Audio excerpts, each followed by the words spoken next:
Surviving inside Africa's most brutal prison, Kirikiri Maximum Security. It's the place where hope dies behind steel bars. Kirikiri Maximum Security Prison. Known across the globe as one of the most brutal, overcrowded, and feared prisons in Africa. For years, it housed some of the country's most dangerous criminals, gang lords, and corrupt officials, making it a place where survival isn't guaranteed, it's earned. But what if I told you that in one of the darkest corners of this notorious prison, a single act of rebellion would change everything? The man who dared to escape, and what he saw in that fleeting moment, is a story you'll never forget. Stick around. This is the untold truth about survival in one of the world's most dangerous places. Welcome to hell. The year was 2008 when the gates of Kirikiri Maximum Security Prison loomed larger than ever, casting a shadow over the city of Lagos. Built in the early 1960s, Kirikiri's reputation had spread far beyond the borders of Nigeria. Its walls weren't just physical, they were symbolic of everything that was wrong with the prison system: overcrowding, corruption, and a lack of control. In this hellhole, inmates weren't just serving time, they were surviving a daily battle for their lives. Inside the prison, the stench of sweat, urine, and desperation mingled in the hot, damp air. Over 3,000 prisoners were packed into a facility designed for fewer than 1,000. That meant overcrowding was not just a statistic, it was a constant, suffocating reality. Prisoners were forced to sleep on the floor, with no space to stretch, let alone rest. The screams of violence echoed down the halls at all hours, while the guards turned a blind eye to the lawless chaos that ran rampant. Here, power wasn't in the hands of the warden, it was in the hands of the prisoners, specifically the gang leaders who ruled the prison from within. Many people knew Kirikiri for its infamous history, the numerous riots, the frequent escape attempts, and the unrelenting brutality that turned this prison into a deadly game of survival. But few knew the inner workings of the gangs that controlled the prison. In one of the most dangerous parts of the prison, Cell Block C, the gangs had perfected a system of power that rivaled even the government itself. Each gang had its own territory, with its own rules and punishments for those who dared to cross them. The larger gangs, like the I Confraternity and I, were at the top. They controlled the illegal trade in the prison, from drugs to weapons, and anything of value was either bought or stolen. One man who was trying to make his way through this hell was Ibrahim, a small-time criminal arrested for a petty theft that had escalated to something much worse. When he first arrived at Kirikiri, he didn't know what to expect. He had heard stories, everyone had. But nothing could prepare him for the horrors that awaited inside. Ibrahim quickly learned that survival in Kirikiri wasn't about being innocent, it was about fitting in with the right people, staying under the radar, and making sure you didn't show weakness. His first encounter with the notorious I gang leader, Sul, was enough to make him understand that he was either going to have to join or face the consequences of being alone. Sul was a giant of a man, with a reputation that stretched beyond the prison walls. He didn't speak much, but his actions spoke volumes. A violent man with an iron grip over the prison, Sul controlled the illegal trade of mobile phones, food, and even luxury items that could somehow make their way inside the prison gates. The first night Ibrahim spent in Kirikiri was the longest of his life. He was forced to sleep on the cold concrete floor, shoulder to shoulder with men who looked like they had forgotten what it meant to be human. He heard the occasional whispers of deals being made in the dark, and the constant sound of metal scraping against metal as someone was dragged away for breaking the rules. But it wasn't until the next morning that Ibrahim realized just how cruel life behind bars could be. A shocking discovery. As the guards made their rounds, checking the cells and counting the inmates, Ibrahim noticed something strange. A few men who had been locked up in solitary confinement, the worst punishment a prisoner could face in Kirikiri, were not there. They should have been. Solitary was the one place in Kirikiri that wasn't nearly as overcrowded as the other sections. But this wasn't the first time someone had gone missing in this particular cell block. He later learned from a more experienced inmate that the prison had a dark secret, one that could cost you your life if you didn't keep your mouth shut. Escapes weren't just common, they were encouraged by the gangs. For a price, Prisoners could find a way out of the cells and onto the streets, leaving the authorities scrambling to find them. But the price for freedom wasn't cheap. It often cost the prisoner everything they had, and sometimes, their life. The price of escape. The sun had barely risen over Kirikiri Maximum Security Prison, casting long shadows that stretched across the compound like the sinister hand of fate. The night had been uneventful for Ibrahim, but the morning was different. There was a tension in the air, an uneasy stillness that seemed to hang over everything. He could feel it in the way the guards moved, in the way the other prisoners looked at each other. Something was about to happen. Ibrahim had quickly learned that Kirikiri was more than just a prison, it was a world unto itself. A world where power was currency, and those who lacked it were expendable. The strong ruled, and the weak suffered. He had seen the way Sul and his gang controlled the prison, with an iron fist that left no room for dissent. To survive here, he knew, he would need to be careful. One wrong move, one misstep, and he could find himself in a world of pain. But as he walked through the grim hallways of Kirikiri, Ibrahim couldn't shake the feeling that something was changing. There were rumors, whispers of escape plans, of secret deals being struck in the dark corners of the prison. It was no secret that many inmates tried to escape, some succeeded, but most failed. And those who failed never returned. The price of failure was high, and the consequences were brutal. He had heard the stories from other prisoners, tales of men who had disappeared, never to be seen again. Some said they had made it out, but Ibrahim knew better. The prison was too secure, too well guarded for anyone to escape without help. And that help came at a cost. Later that day, Ibrahim found himself in the prison yard, the only place where inmates were allowed a modicum of freedom.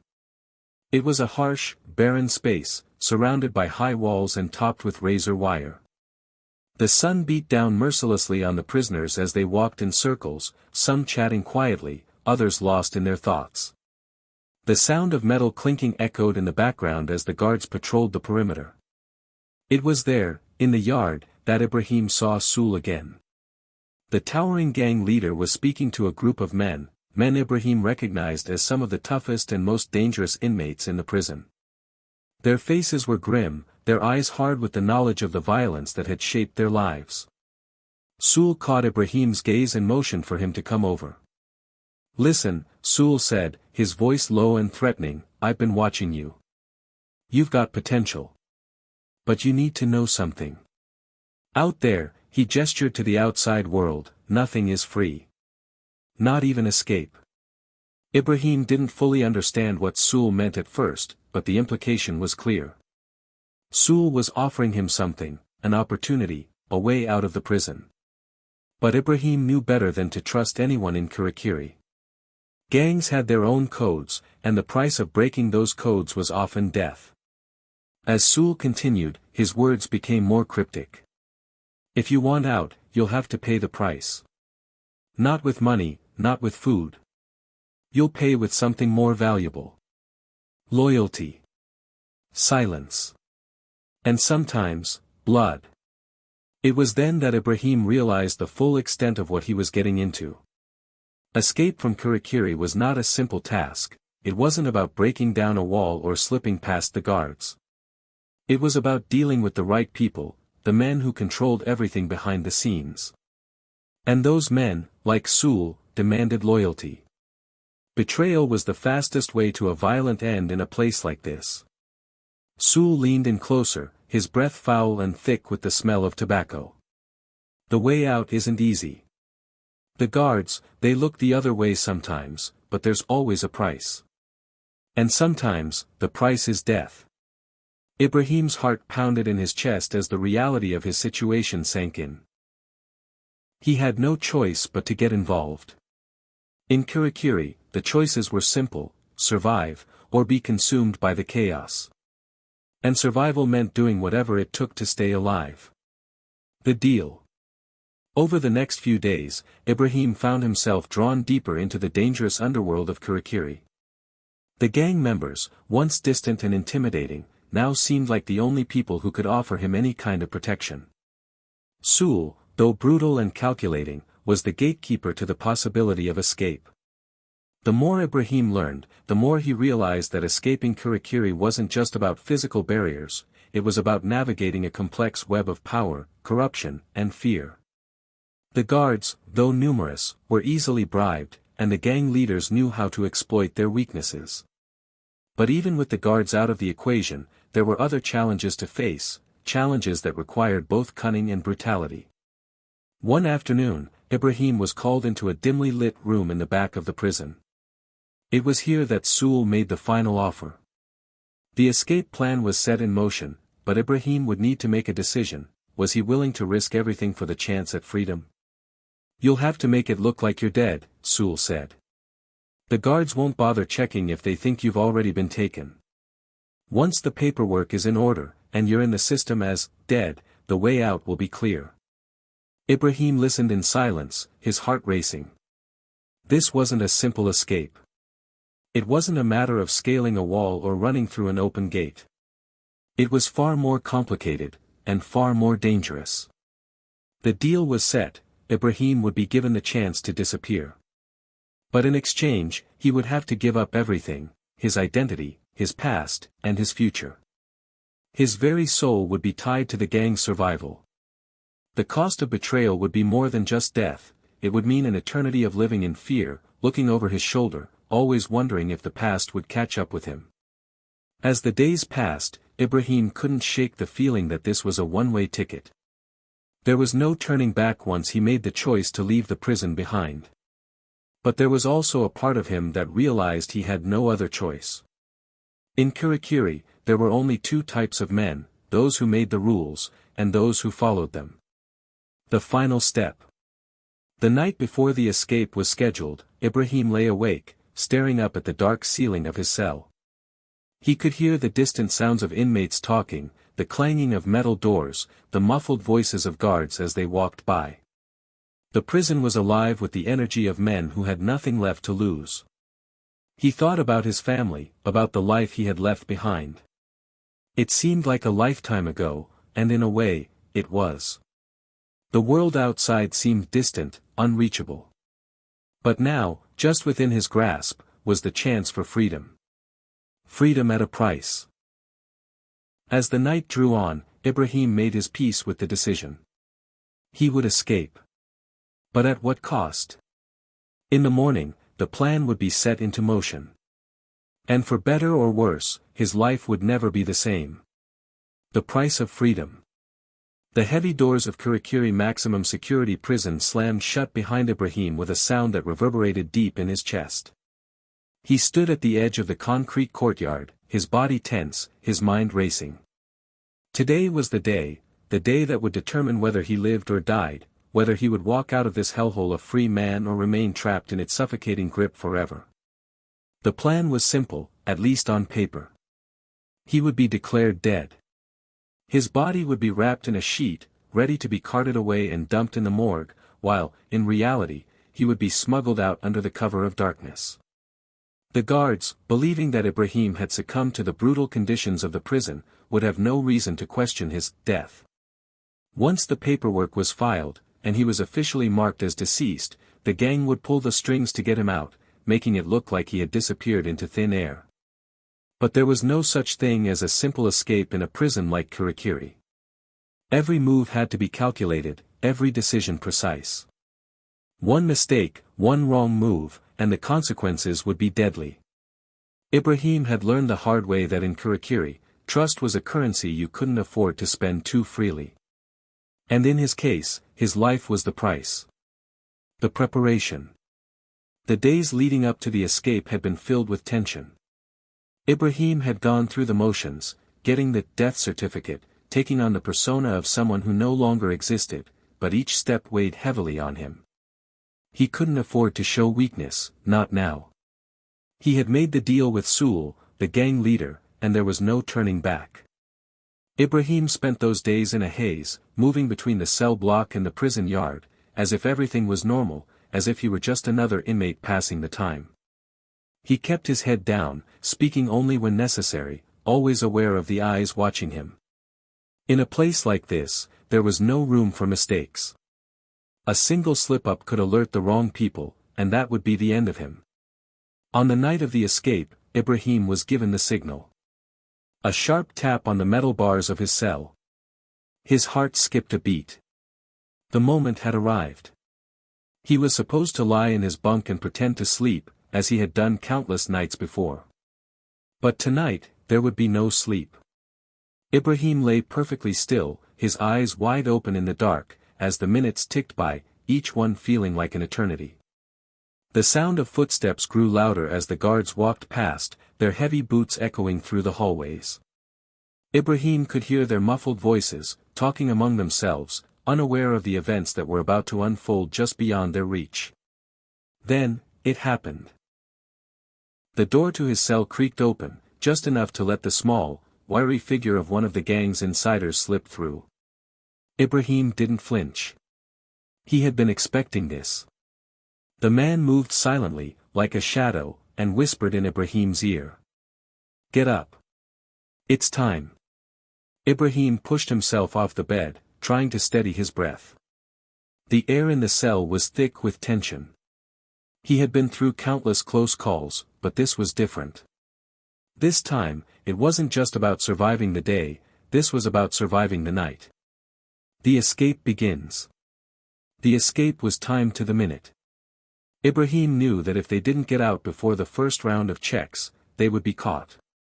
He followed the man through the maze of narrow hallways, each step feeling heavier than the last. The place smelled of sweat and iron, a constant reminder that in Kirikiri, there were no second chances. They reached the back of the prison, where the old morgue sat, isolated from the rest of the facility. Ibrahim had never been here before, but he had heard rumors. The morgue was where the dead were stored, where bodies were left unattended, where inmates who had disappeared found themselves unceremoniously dumped and forgotten.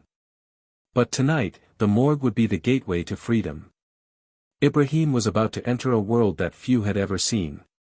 The inside of the morgue was cold and sterile, a stark contrast to the oppressive heat of the prison.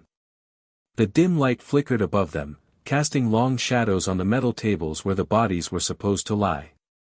The man leading Ibrahim moved quickly, reaching for a set of keys hanging from a hook on the wall. With a single click, a door creaked open. Behind it, a small, nondescript van sat waiting. "This is it," the man said, his voice low. "Once you're in, don't make a sound. Just lie there, and we'll take care of the rest." Ibrahim didn't hesitate. He crawled into the van, lying flat among the bags that were supposed to contain the dead. The smell of formaldehyde and decay filled his nostrils, but he didn't care. His heart pounded in his chest as the door slammed shut behind him. For a moment, everything was still. The world outside seemed distant, unreachable, and Ibrahim allowed himself a brief moment of relief. He was on his way out. He was free. But freedom came with a price. The final betrayal. The van moved slowly at first, navigating its way through the dark streets of Lagos. Ibrahim lay still, his eyes shut tight, trying to steady his breathing. It was quiet in the back of the van, save for the occasional rattle of the wheels on the road. But something didn't feel right. There was a sharp turn, then another, and then the van slowed even further. Ibrahim could hear the sound of voices outside the vehicle, muffled but growing louder. The hairs on the back of his neck stood up. Something was wrong. The van came to a sudden stop. Ibrahim held his breath, listening intently. He could hear footsteps approaching, slow and deliberate. A moment later, the door to the van swung open. But it wasn't the escape he had been promised. "Get out," a voice commanded. Ibrahim's heart sank. It wasn't Sewell. It wasn't the gang. It was the guards. They knew. Before he could react, strong hands pulled him out of the van and shoved him to the ground. He tried to stand, but the world spun around him. The plan had failed. He was caught, and this time, there would be no second chances. They dragged him back into the darkness, the world of freedom slipping away with every step. The prison's gates loomed large once more, and Ibrahim knew that whatever had happened to him in the past, whatever hope he had, was gone. The price of betrayal. Ibrahim's world collapsed in an instant. The bright lights of freedom, so tantalizingly close, were snuffed out the moment he was thrown back into the suffocating darkness of Kirikiri's brutal prison system. His heart hammered in his chest as he struggled to process what had just happened. The escape plan, the one thing that had kept him going through months of uncertainty and fear, had failed. And now, the consequences of that failure would be worse than anything he had ever imagined. The guards were relentless as they shoved him down the narrow corridors, their hands firm on his arms, their grips like iron. The once familiar sounds of the prison, distant shouts, the clanging of metal doors, the occasional scream, now seemed muted, as though the entire world had shrunk to a single, unrelenting force. Ibrahim was no longer a free man, he was just another broken soul in the hellish world of Kirikiri. They dragged him to the solitary confinement section, a place that was feared by even the most hardened criminals. It was the final stop for anyone who had crossed the line, a place where you were left alone with your thoughts and your guilt. Alone, except for the ghosts of those who had come before you. As the guards threw him into a small, dark cell, Ibrahim's knees buckled, and he collapsed to the floor. His body was battered, bruised from the rough handling, but it was the emotional toll that weighed the most. He had thought he could escape, that he could find a way out of this nightmare. But now, it seemed like there was no escape from the cycle of violence and betrayal that had consumed his life. The solitary confinement. Solitary confinement wasn't just about being locked in a small cell, it was a psychological tool designed to break you. The silence was deafening, a constant reminder that you were alone. There were no distractions, no conversations to dull the pain of your thoughts. You were left alone with the reality of what you had done, and the crushing weight of your failure. Ibrahim sat against the cold wall, his head in his hands. The hours dragged on, stretching into days. The lack of light in the cell made it hard to tell time, but the hunger, the thirst, and the aching in his bones made it clear enough. He had no idea if anyone outside the prison even cared about his fate anymore. The world he once knew had faded into the background, replaced by the oppressive silence of his isolation. But even in the darkness, his mind wouldn't let him rest. He kept replaying the moments of betrayal, the moments that had led him here. Sewell, the man who had promised him freedom, was nowhere to be found. Had he known all along that the escape was a trap? Had Ibrahim been nothing more than a pawn in a game that he didn't understand? The questions gnawed at him, each one more painful than the last. Days turned into weeks, and Ibrahim's situation only worsened. The food was sparse, the water even scarcer. His body grew weak, but it was his spirit that was truly broken. He had been betrayed, not just by Sewell, but by the very system he had tried to escape. Kirikiri was more than just a prison, it was a place designed to crush you, body and soul. And now, Ibrahim was living proof of that design. The gang's power and the final realization. It wasn't until he had been in solitary for what felt like an eternity that the realization hit him. The gang that had offered him the chance at freedom, Sewell's gang, wasn't interested in him as a person. He had been nothing more than a tool, a way to make money and gain influence. The escape, the promise of a new life, had all been a lie. In prison, there were no real allies, only rivals and opportunists. Ibrahim's mind raced as he pieced together the events that had led him here. The gang controlled every aspect of life inside Kirikiri, from the black market trade of goods to the silent deals with the guards. They were untouchable, a force of power that even the prison officials couldn't challenge. And Ibrahim had been naive enough to think he could break free from it. But there was something else, something he hadn't seen before, something more insidious. The gangs in Kirikiri didn't just control the prison, they controlled the very lives of the men within it. Every deal, every transaction, every escape attempt had a cost. And for Ibrahim, the price of freedom had been his loyalty, his silence, and in the end, his humanity. As the weeks passed, Ibrahim's body began to weaken. The isolation, the lack of food and water, and the constant mental strain were starting to take their toll. He had no idea how long he would survive in the dark, cold cell. But one thing became clear: if he was going to make it out of Kirikiri, it would have to be on his own terms. He began to plan, quietly, in the corners of his mind. The escape, though a failure, had shown him one thing: there was always a way out of Kirikiri. But it wouldn't be through the gangs. It would be through his own strength, his own cunning. The prison, with all its violence and corruption, was a system. And systems could be broken. The plan to escape again. In the dead of night, Ibrahim began to gather his strength. Every time a guard came by, he would remain still, pretending to be asleep, pretending to be broken. But in the silence of his cell, he was planning. His mind was sharp, his resolve hardening. He had learned something from his first escape attempt: the true way out wasn't through the prison walls, it was through the system itself. He started observing everything: the guards, the routines, the prisoners who passed through the halls. He knew the system inside and out. He knew where the weaknesses were, where the cracks in the armor lay. He had seen enough to understand that freedom wasn't about breaking the rules, it was about exploiting them. Ibrahim wasn't foolish enough to trust the gang anymore. He would have to rely on himself. The escape he had tried before had been a trap, a setup designed to lead him back into the hands of the system. This time, he would make sure that no one could stop him. The escape within. It took weeks of planning, of biding his time, waiting for the right moment. He spent every waking hour studying the routines of the guards and the other inmates. He knew that Kirikiri was a prison built on fear, but it was also a prison built on routine. And routine, like any system, could be broken. One evening, when the guards were distracted and the prison seemed quieter than usual, Ibrahim made his move.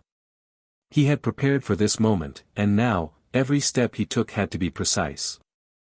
The plan was simple but dangerous: he would slip out of his cell, hide in the shadows, and use the chaos of the nightly shift change to slip past the guards undetected.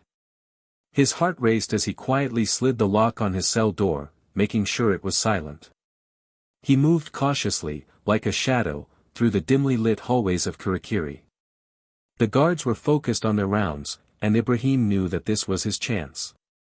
The familiar sounds of the prison, the clang of metal doors, the distant murmurs of prisoners, seemed muffled as he crept through the corridors. He reached the outer walls of the prison, the place where the most dangerous criminals were held. It was there, hidden in the dark, that Ibrahim found the key to his freedom. The small hole in the wall, barely visible in the shadows, had been overlooked by the guards. And it was through that hole that Ibrahim would make his escape. But as he crawled through the small opening, Ibrahim knew that his journey wasn't over. Kirikiri had one last lesson to teach him: the road to freedom was never easy, and sometimes, the price of survival was higher than anyone could imagine. Freedom's price. Ibrahim's body trembled with exhaustion, the cold stone walls of Kirikiri behind him fading into the distance as he crawled through the narrow gap in the prison wall. His mind raced with a mixture of fear, adrenaline, and disbelief. For the first time in weeks, he felt the distant taste of freedom on his tongue. The prison was no longer an impenetrable fortress. He had broken through the wall, literally and figuratively. As his feet hit the ground outside the prison compound, the sound of the guards' footsteps grew distant, replaced by the eerie silence of the outside world. The night was thick with shadows, the streets empty and desolate. Ibrahim stood there, catching his breath, realizing that he had made it, he had escaped. The concrete walls of Kirikiri no longer loomed over him. He was free. But there was no time for celebration. No time for relief. Freedom in Kirikiri wasn't about walking out the gates and into the sunlight. It was about survival, about knowing the price of every choice, the consequences of every action. Ibrahim had crossed the threshold into a world where the rules were different, more dangerous. For months, he had been planning this moment, weighing his options, calculating his every move. The escape, though a success on paper, was only the beginning. Getting out of Kirikiri had been the easy part. Now, the true challenge began: staying free. The dangers beyond the walls. Ibrahim moved cautiously, blending into the darkness of the night as he made his way through the streets. The air felt fresher, cleaner than it had in years, but the relief he had expected didn't come. Instead, a gnawing sense of fear crept into his bones. He was no longer confined by the walls of the prison, but the world outside was just as dangerous, if not more so. The streets of Lagos, though familiar, now seemed alien to him. The city that had once felt like home was now a maze of dangers. He could hear the faint sounds of cars in the distance, the hum of electricity, the shouts of people living their lives unaware of the desperate fugitives slipping through the shadows. Ibrahim had no choice but to trust the plan he had put together in the prison. But even then, the plan was based on fragile alliances, incomplete information, and the assumption that the right people would help him once he was out. The gang leaders inside Kirikiri, particularly Sewell, had promised him freedom, but Ibrahim knew that nothing in Kirikiri came without a price. And now, that price was about to be collected. He had learned the hard way that the gangs in Kirikiri didn't care about anything other than their own survival. The promises of freedom had been just another tool used to manipulate him, to turn him into a pawn in their game. Ibrahim knew now that the moment he stepped out of the prison, the deal had ended. Sewell's influence extended far beyond the prison walls, and Ibrahim was already starting to feel the weight of that reach. The first betrayal. Ibrahim's heart raced as he made his way deeper into the city, staying to the back alleys, keeping to the shadows. His mind spun with possibilities. His family, his friends, were they safe? Had anyone noticed his disappearance yet? Or was he now just a memory, a name lost in the chaos of the prison system? He had to find someone he could trust. The last thing he wanted was to get caught in the same web of corruption and violence that had trapped him inside Kirikiri. But trust was a rare commodity in a city like Lagos, especially for a man like Ibrahim. Hours passed, and Ibrahim's feet began to ache. He found a small, run-down hotel on the outskirts of the city and rented a room for the night. He locked the door behind him, the weight of the day's escape pressing down on him. He collapsed onto the bed, exhausted both physically and emotionally. But sleep wouldn't come. The walls of the room felt as confining as the ones he had just escaped. The world beyond the door was full of dangers that he couldn't control. His thoughts turned to Sewell, the gang leader who had promised him an escape, only to betray him. Ibrahim's mind was consumed by the thought of how the gangs had used him, manipulated him, and discarded him the moment his usefulness had ended. But Sewell was a dangerous man, and Ibrahim knew that he wouldn't be safe for long. The more he thought about it, the more certain he became, Sewell wasn't going to let him go that easily. There were consequences for defying the gangs, for trying to escape their grip. And Ibrahim had done just that. Sewell and the others would come for him. The deal with the devil. The next morning, Ibrahim's fears were realized. As he walked through the bustling streets of Lagos, trying to blend in with the crowds, he felt the eyes of others on him. It wasn't just paranoia. Ibrahim knew that he was being watched. He had heard the rumors inside Kirikiri, stories of men who had escaped only to be hunted down and brought back. The gangs didn't forgive. They didn't forget. Ibrahim's thoughts were interrupted by a voice he recognized from the prison. A man in a dark suit approached him, his face expressionless but familiar. He was one of Sewell's men. "Follow me," the man said coldly. Ibrahim's stomach dropped. He had been waiting for this moment. There was no choice now. He had no allies, no friends, and no way out. The world he had just stepped into was a dangerous one, where every step could lead to betrayal, and every trust could be shattered in an instant. He followed the man down a series of back alleys until they arrived at a nondescript building, tucked away from the main roads. Ibrahim was led into a small office, the air thick with tension. A figure sat at the desk, his back turned to Ibrahim. "Ibrahim," the voice said, and Ibrahim froze. It was Sewell. "Sit down," Sewell continued, motioning to the chair across from him. Ibrahim did as he was told, his heart pounding in his chest. He knew this meeting was a formality, a way for Sewell to remind him of who controlled the strings in this game. Sewell was never one for pleasantries, and Ibrahim knew that whatever came next would not be in his favor. "I gave you a chance," Sewell began, turning his chair to face Ibrahim. His eyes were cold, calculating. "A chance to escape, a chance for freedom. But now, you've gone and thrown that all away." Ibrahim's mouth was dry, but he forced himself to speak. "I didn't have a choice," he said, trying to steady his voice. "You promised me freedom. You lied." Sewell's lips curled into a tight smile. "Lied? No. I gave you what you wanted. You wanted to leave Kirikiri. I gave you that chance. But freedom comes at a price, Ibrahim. You don't get to just walk away from this. Not without consequences." The weight of Sewell's words hung in the air like a cloud of smoke. Ibrahim knew he was trapped. There was no escaping the gang's hold. Even if he ran, even if he fought, there was no way out. "Now," Sewell continued, his voice darkening, "you're going to do something for me. And if you don't, well, I'm sure you understand what will happen." Ibrahim nodded slowly, his mind reeling. There was no escaping this life, not now. The price of his freedom had been paid in full, with his loyalty, his silence, and his very soul. The long road ahead.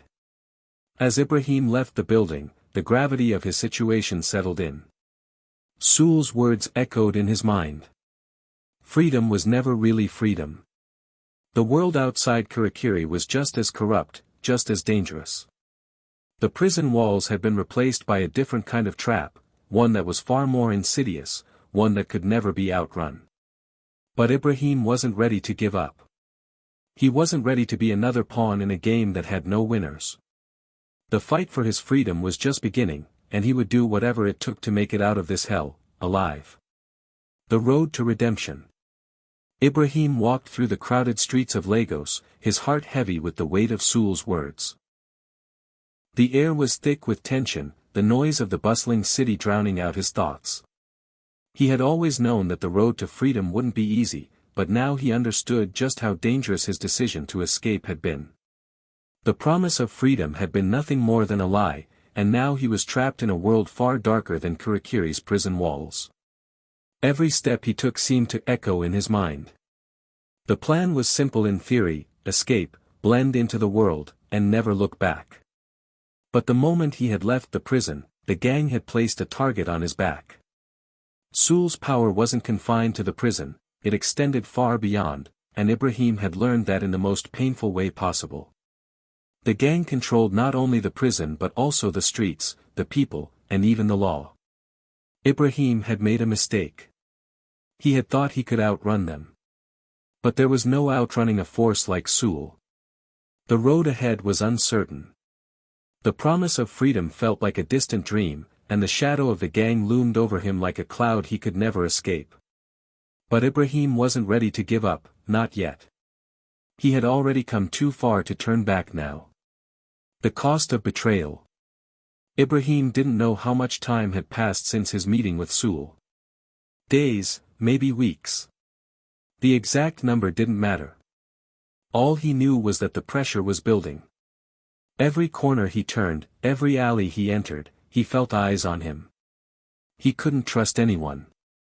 In a city like Lagos, where the lines between friend and foe were often blurred, Ibrahim understood that trust was a luxury he couldn't afford. He spent the next few days hiding in plain sight, moving from one cramped apartment to another, always careful, always watching his back. The city was a labyrinth of narrow streets, makeshift markets, and crowded neighborhoods, a perfect place for someone like Ibrahim to disappear, at least for a while. But there were no safe havens, no places where he could truly escape the gang's reach. Ibrahim knew that the gang wasn't finished with him. They never let go of their property so easily. The price of betrayal was steep, and he was about to pay it. A deal with the devil.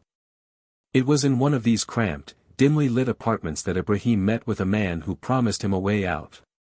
The man's name was Musa, and he was one of the few people in Lagos who had the kind of connections Ibrahim needed. Musa wasn't involved with the gangs, but he was no stranger to the underworld. He had his own set of rules and a reputation for getting things done, no questions asked. Musa was sitting across from Ibrahim, his dark eyes studying him carefully. He didn't speak much, but Ibrahim could feel the weight of the conversation hanging in the air. "You want out, don't you?" Musa asked finally, his voice calm but firm. Ibrahim nodded.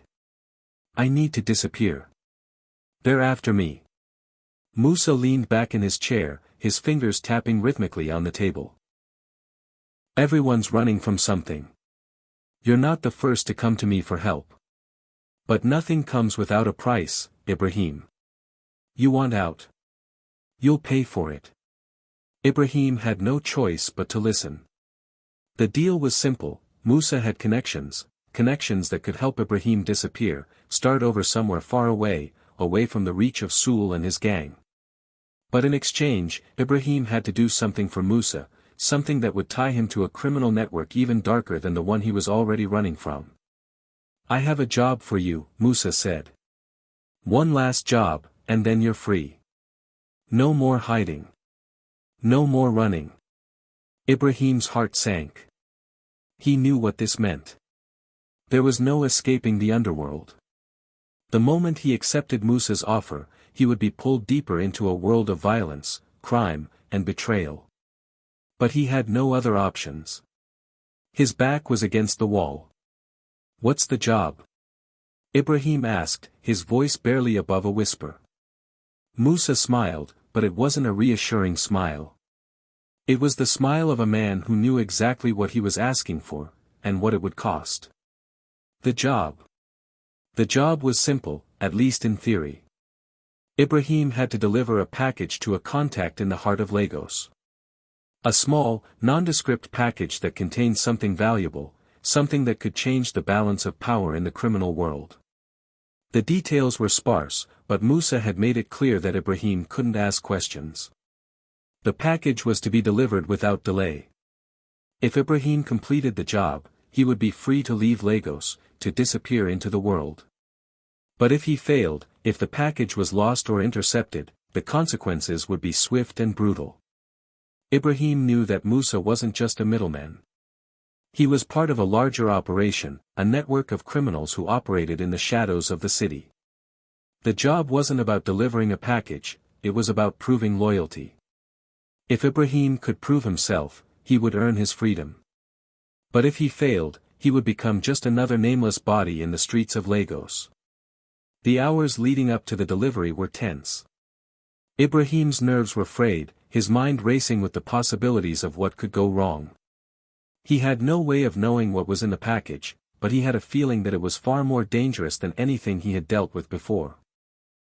As he made his way through the dark alleys of Lagos, Ibrahim couldn't shake the feeling that he was walking into a trap. The streets were eerily quiet, the sound of his footsteps echoing off the walls. It was as if the city itself was holding its breath, waiting for the moment when the deal would go wrong. Finally, he arrived at the location, a nondescript building on the outskirts of the city. The contact was waiting for him, a tall man with a cold expression and a look of distrust in his eyes. Ibrahim handed over the package without a word, but as he turned to leave, he heard the man's voice behind him. "Is it done?" the contact asked, his tone flat. Ibrahim nodded. "It's done." But as he walked away, he heard the sound of footsteps following him. A chill ran down his spine. Something wasn't right. He had a feeling that the job wasn't over, that there were consequences waiting for him. The aftermath. The next few days were a blur. Ibrahim stayed off the streets, hiding in the same cramped apartment where he had met Musa. He kept to the shadows, only venturing out when absolutely necessary. But even then, he could feel the eyes on him. The gang's reach was long, and Ibrahim knew that he couldn't afford to relax, not for a second. It wasn't until the third day after the delivery that the truth finally hit him. Musa had betrayed him. The job wasn't about delivering a package, it was a setup. The package had contained evidence that would tie Ibrahim to the criminal underworld for good. Musa had used him to make sure that Ibrahim couldn't escape, couldn't disappear into the world as he had hoped. The realization hit Ibrahim like a hammer. He had been manipulated, used as a pawn in a game that he couldn't control. And now, the only thing left for him to do was run as far as he could, and pray that he could stay ahead of the people who were coming for him. The price of betrayal was high, and Ibrahim had learned the hard way that in this world, there was no escaping the consequences of your actions. The final gambit. Ibrahim's mind raced with the weight of his new reality. The world around him seemed to close in as his breath became shallow, his heart pounding in his chest. Musa's betrayal was a slap to his face, a brutal reminder that no one in the underworld could be trusted, not even those who appeared to offer you a way out. He had been played. The package that had seemed so innocuous, a simple, wrapped bundle in a nondescript box, was anything but. Musa had orchestrated the entire thing, setting Ibrahim up as a fall guy, a pawn in a much larger game of power and deceit. And now Ibrahim had a target on his back, marked for destruction by the very men he had tried to escape. The gang that controlled the prison system, the very same gang that had promised him freedom, had used him to tie him down even further. Ibrahim had never felt more alone in his life. His escape from Kirikiri had been an illusion, and now, he was once again trapped, but this time in a far more dangerous world. No walls, no gates, no bars could protect him from the treacherous forces hunting him. The chase begins. The streets of Lagos, once a symbol of his freedom, now felt like a maze designed to trap him. Ibrahim had learned the hard way that, in this city, there were no safe places. There was nowhere to hide, nowhere to run. Every shadow seemed to hold a threat, every corner a potential ambush. The underworld of Lagos wasn't just controlled by gangs, it was ruled by fear, and fear was a currency Ibrahim didn't have. He knew he had to act fast. The longer he stayed in one place, the higher the chances that someone would find him. Sul's reach was vast, and Musa's betrayal had only made the situation worse. He couldn't trust anyone. Not even the people who had once promised to help him. Ibrahim spent the next few days in a constant state of paranoia. He moved from one safe house to another, never staying in one place too long. His phone was switched off, his communication with the outside world severed. Every time he left the apartment, he felt the eyes of the world on him. The gang's influence stretched across the city like an invisible net, and Ibrahim was caught in its grip. He couldn't go to the police. Not with the kind of evidence Musa had planted in that package. Any attempt to seek help would only bring him closer to the people he had tried so hard to escape. The gang's influence extended into the government, into the police force. No one was safe from their reach. The turning point. Days turned into weeks, and Ibrahim grew more desperate. He had no money, no allies, and no way to escape the city. But then, a breakthrough came from an unlikely source. It was a cold night when Ibrahim's phone buzzed with a text message. The number was unrecognized, but the message was simple: "I know what you did. Meet me at the old warehouse by the docks at midnight. Come alone." His heart skipped a beat. He had no idea who this person was, but he knew one thing for certain: this was his only chance. If this person had information that could help him, he couldn't afford to ignore it. But he also couldn't afford to trust anyone. The stakes were too high. At midnight, Ibrahim found himself standing outside an abandoned warehouse on the outskirts of Lagos, his breath visible in the cold air. The docks were eerily quiet, the only sound the gentle lapping of the water against the shore. He scanned the area, his senses heightened, but there was no sign of anyone. He hesitated, but the message had been clear. Come alone. If this was a trap, he had no choice but to walk into it. Slowly, he stepped inside. The revelation. Inside the warehouse, the faint glow of a single light bulb illuminated the room. Shadows danced across the walls as Ibrahim's eyes adjusted to the dim light. The sound of his footsteps echoed in the empty space as he moved cautiously, his mind racing with questions. "Come in," a voice called out from the darkness. Ibrahim froze, his heart pounding.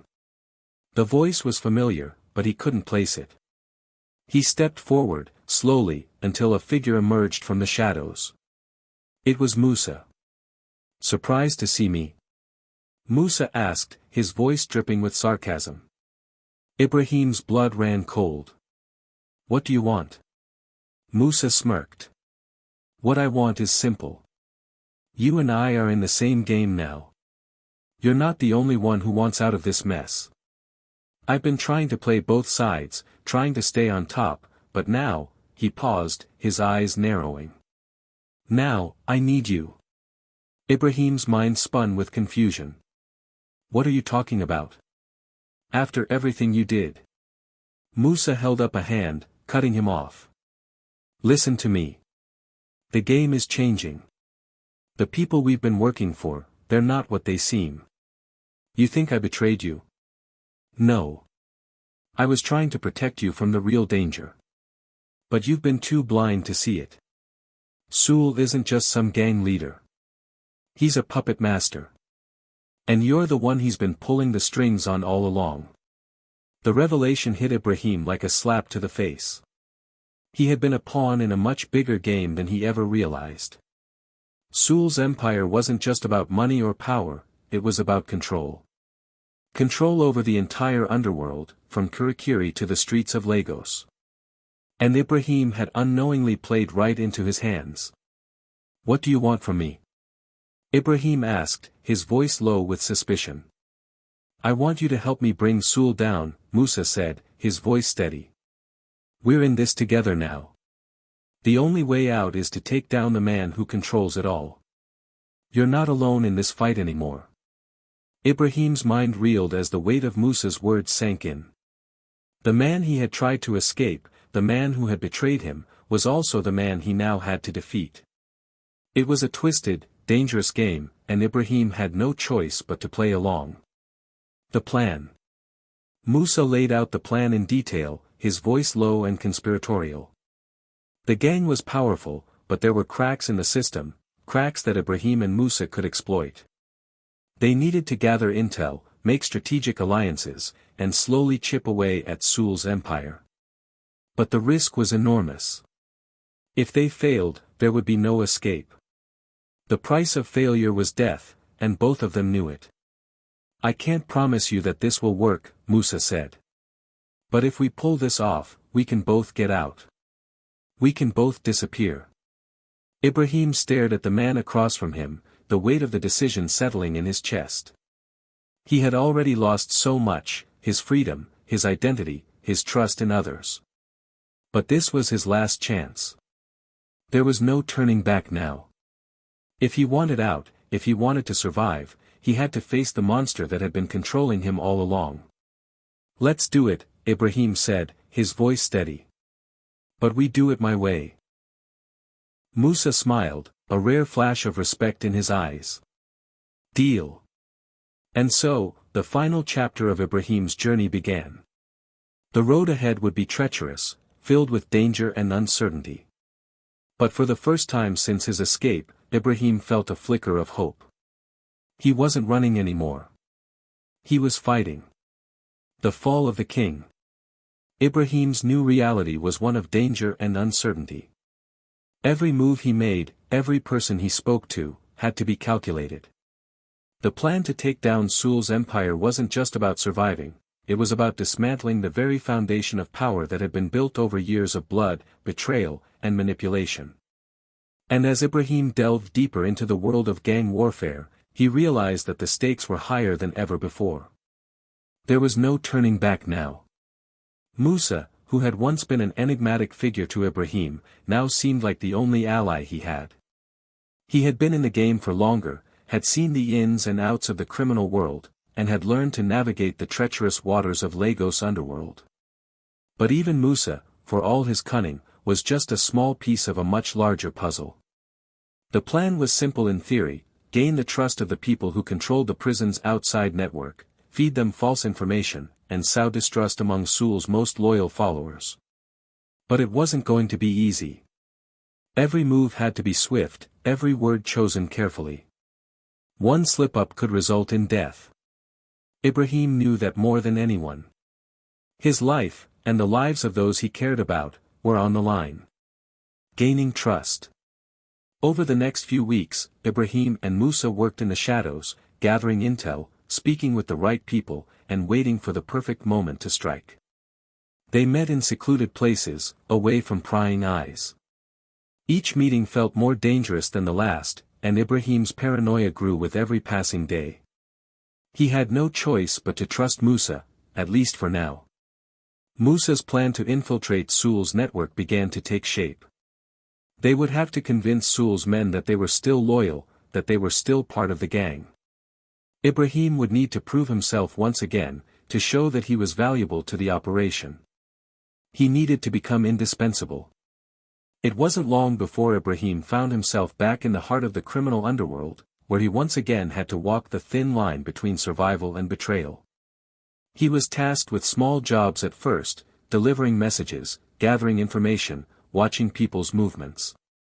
The more he worked for Sul's men, the more he learned about their operations. And as he learned, he grew more determined to bring them down. But with every step forward, Ibrahim found himself sinking deeper into the world he had tried so desperately to escape.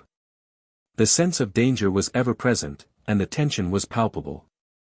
He had seen men in prison who had become part of the system, who had lost themselves to the violence and corruption.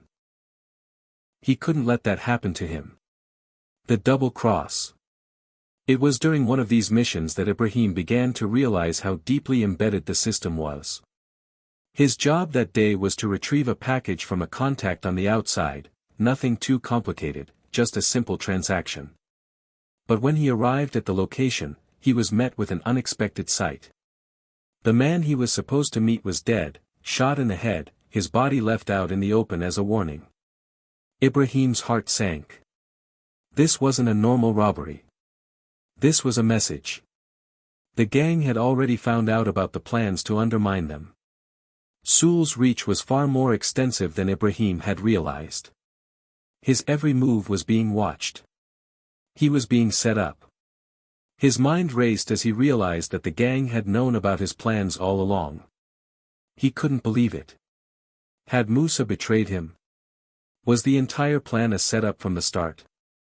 The betrayal, the lies, it all seemed to fall into place now.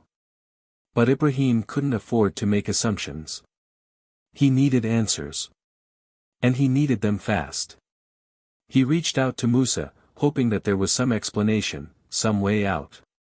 But when Musa answered, his voice was cold, distant. "I told you from the beginning, Ibrahim," Musa said, his tone clipped. "You should have known that this game was bigger than you. The moment you stepped into this world, you sealed your fate." Ibrahim's blood ran cold. The man he had trusted, the one who had promised him an escape, was just another player in a larger game. A game he was losing. The hunt begins.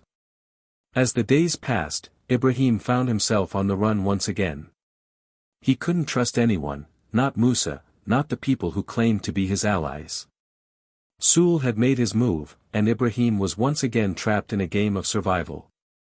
The city of Lagos, which had once felt like a maze of opportunity, now seemed like a labyrinth of danger. The walls were closing in on him. Every corner was a potential trap, every sound a threat. He couldn't afford to make another mistake. His escape had been nothing more than a dream, a fleeting illusion of freedom. Ibrahim's survival instincts kicked in. He knew he had to get out of the city. But where could he go? Who could he trust? The gang's influence was everywhere, on the streets, in the police, in the very air he breathed.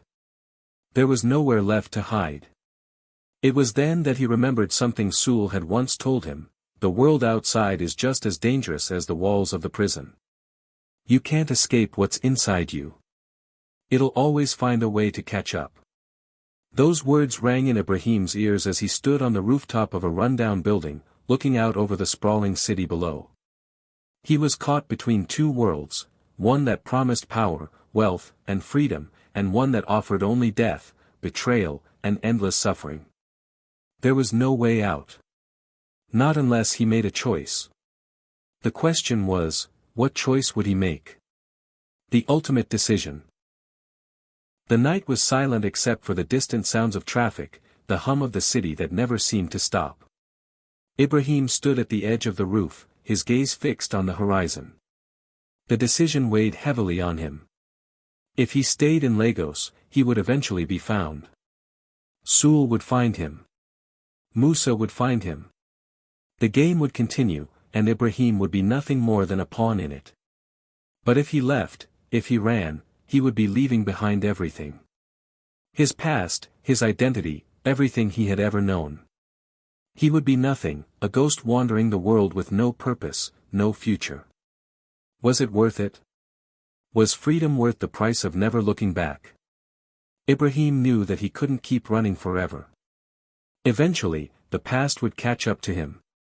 But for now, he had to make a choice. And that choice would define the rest of his life. With a final glance at the city, Ibrahim turned and walked away from the edge. He wasn't ready to die yet. He wasn't ready to lose. Not today. The road to redemption. Ibrahim's story has been a tumultuous journey, one filled with betrayal, violence, and the constant struggle to escape a world that never let go. Kirikiri Maximum Security Prison was just the beginning, a place where the shadows of power and corruption ruled every inmate's fate. He thought he had escaped, thought he had found freedom in the darkness of Lagos streets. But freedom, it seemed, was just an illusion, a dream that slipped further away with each passing day. He had seen the true face of survival in the underworld. The choices he made, whether it was trusting Sool, seeking refuge in Musa, or believing in his own ability to outrun the past, all led him to one inescapable conclusion: the road to redemption wasn't paved with good intentions, and it certainly wasn't going to be easy. Every step he took led him deeper into the labyrinth of crime and deception, into the heart of a city that devoured those who dared to dream of escape. But here's the thing, there's a certain resilience that comes with the struggle. A certain defiance, even when the walls seem to be closing in. Ibrahim may have been betrayed by the people he trusted, but in the end, it was his will to survive that mattered the most. In a city that thrived on fear and intimidation, he had learned the most crucial lesson, that even in the darkest corners of the underworld, one could find the strength to stand up, fight, and refuse to be another casualty of the system. His escape from Kirikiri was never going to be the end of the story. No one truly escapes the past, not completely. And Ibrahim's past, the choices he made, the people he betrayed, the deals he had struck, would always have a way of catching up with him. But what he had learned, what had become clear with every dangerous move, was that there was always a way out. Always a choice, even in the most hopeless of situations. But escaping Kirikiri wasn't about evading the prison walls. It was about escaping the system that kept people trapped, trapped in cycles of violence, trapped in loyalty to corrupt gangs, trapped in fear. And it was here, on the streets of Lagos, that Ibrahim found himself facing the ultimate choice, to give in to the game, or to break free and rebuild his life. So, what happens next? Ibrahim isn't just a man running from the past, he's a man reborn, forged by his experiences. His journey isn't over. Not yet. The world outside may seem like a place of endless opportunity, but it's also a world filled with shadows, where power, corruption, and greed still rule. Even in the face of betrayal, even after everything he's been through, Ibrahim still has something the gangs don't: determination. But determination, in this case, isn't just about running away. It's about choosing to fight back. Because there's something Ibrahim understands now that he didn't before: survival isn't enough. Escaping isn't enough. You can't outrun your past, but you can make sure that it doesn't define your future. As he walks away from the life he knew, Ibrahim's future remains uncertain. But isn't that the essence of freedom? To live without the certainty of where you're going, but with the possibility of something better. The chance to change, to break free from the chains of your past, and to rewrite your story. And that's what Ibrahim is doing. He's rewriting his story, one step at a time. For those who have followed this journey so far, you know that the road is never smooth. It's filled with twists, turns, and obstacles that will test even the strongest of wills. But it's the choices we make in the darkest moments that define us. Ibrahim's story, his struggle, is a reminder that even when the world is stacked against you, even when the odds are insurmountable, there is always a way forward. But remember this, the world of crime, the world of betrayal, is a game with rules that no one truly understands. There are no winners, only survivors. And in this game, you either play, or you get played. What will Ibrahim choose? He's at a crossroads now, facing decisions that could shape the rest of his life. Does he continue to run, constantly looking over his shoulder, or does he confront the people who made him a pawn in their game?